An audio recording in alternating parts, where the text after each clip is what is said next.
जय श्री राम दोस्तों।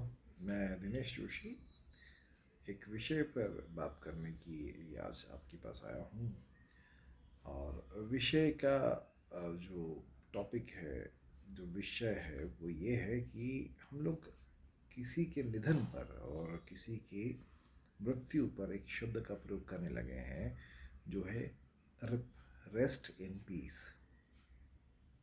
क्या होता है रेस्ट इन पीस?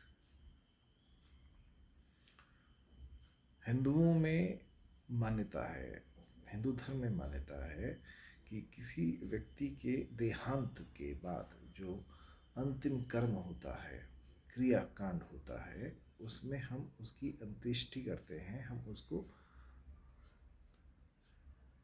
उस शरीर को पंचभूतों में विलीन कर दिया जाता है अग्नि के द्वारा।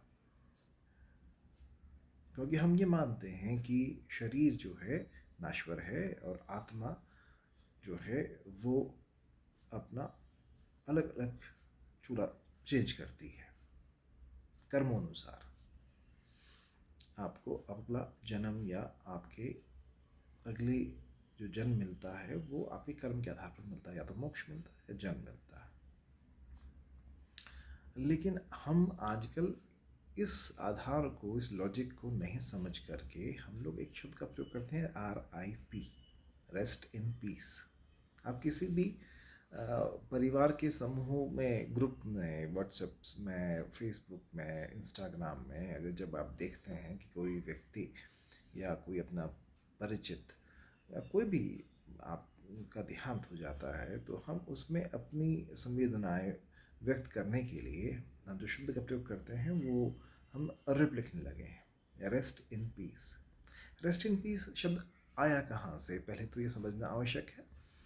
Rest in piece semantic religions कौन से रिलीजन्स हैं, कौन से पंथ हैं? वो तीन पंथ हैं आपका।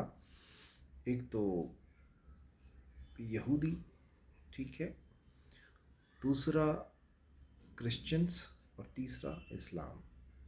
ये तीन धर्म एक ही परिवार से ही जाने जाते हैं और इनके यहाँ मत है कि इनके जो पूजनीय हैं वो एक वक्त आकर के आपके क्रियाओं, आपके कर्मों अनुसार आपको फल देंगे। तो तब तक के लिए जो मृत शरीर है उसको ताबूत में डालकर मिट्टी में दबा दिया जाता है, ताकि क़यामत के दिन आपको आपके कर्म अनुसार आपका पारितोषिक या आपको सजा मिले।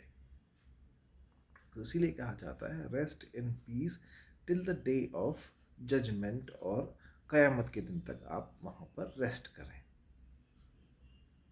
अब ये बड़ा हास्यास्पद सा लगता है जब आप किसी हिंदू व्यक्ति की देहांत में आप RIP लिख कर छोड़ देते हैं, बिना समझे, बिना लॉजिक। और ये ऐसा नहीं है कि ये कोई अनपढ़ व्यक्ति इस शब्द का प्रयोग करता है। ये एक अच्छा पढ़ा लिखा व्यक्ति इस शब्द को प्रयोग कर रहा है, RIP। सोचिए, ठहरिए कि आप कर क्या रहे हैं।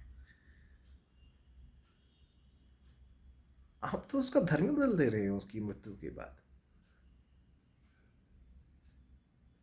एक व्यक्ति जो हिंदू है, जो सनातन धर्म से अपना ताल्लुक़ रखता है, आप उसकी देहांत पर आप उसको रिप कह दे रहे हैं बिना सोचे समझे कि रिप शब्द का अर्थ क्या होता है, क्यों कहा जाता है। इतना समझने के लिए, इस बात को समझने के लिए भी हमें एक वीडियो बनाना पड़ रहा है कि आप किसी के देहांत पर आप क्या शब्द बोले। कुछ लोगों को हो सकता है इससे बड़ी आपत्ति लगे कि यार बड़े आप ज्ञानी बन रहे हैं, लेकिन क्या वास्तविकता में आपको इस बात का जरा भी ध्यान है कि आप कर क्या रहे हैं? एक व्यक्ति जो सनातन धर्म में का है और उसकी मृत्यु होती है, तो उसकी आत्मा की शांति की, उसको अच्छा धाम मिले, हम इसकी कामना करते हैं। हम ये कहते हैं कर्म अनुसार जैसा उन्होंने कर्म किया है ईश्वर ने अपने चरणों में स्थान दे। सर्वोच्च स्थान जो है वो गोलोक धाम है ना। तो हम वो ना करके हम लोग क्या कहते हैं, हम रेप कहते हैं। मतलब वो व्यक्ति जो हिंदू धर्म में मृत हुआ, उसको हम कहते हैं कि भाई तुम rest in peace till the day of judgement. आप तो धर्म चेंज कर दे रहे हैं भाई साहब। ध्यान रखिए खुद भी और अपने मित्रों का, परिवारजनों का, और ख़ासकर वो यंग जनरेशन को आप ज़रूर इस चीज़ को शेयर करें, बताएं कि रेप शब्द उचित नहीं है उस व्यक्ति के लिए जो नॉन सिमेंटिक रिलीजन्स में को बिलोंग करता है, जैसे हिंदू है, सिख हैं, बौद्ध हैं, जैन हैं। हमारे यहाँ मान्यता आत्मा की है। हम लोग कहते हैं कि आत्मा शरीर परिवर्तन करती है, कर्म अनुसार उसे अपना शरीर मिलता है। तो इसीलिए आगे से ध्यान रखें, जब कोई किसी का देहांत होता है जब, और वो व्यक्ति हिंदू या गैर मुस्लिम, क्रिश्चियन और गैर यहूदी है, तो उसके लिए आप ऐसा शब्द प्रयोग ना करें।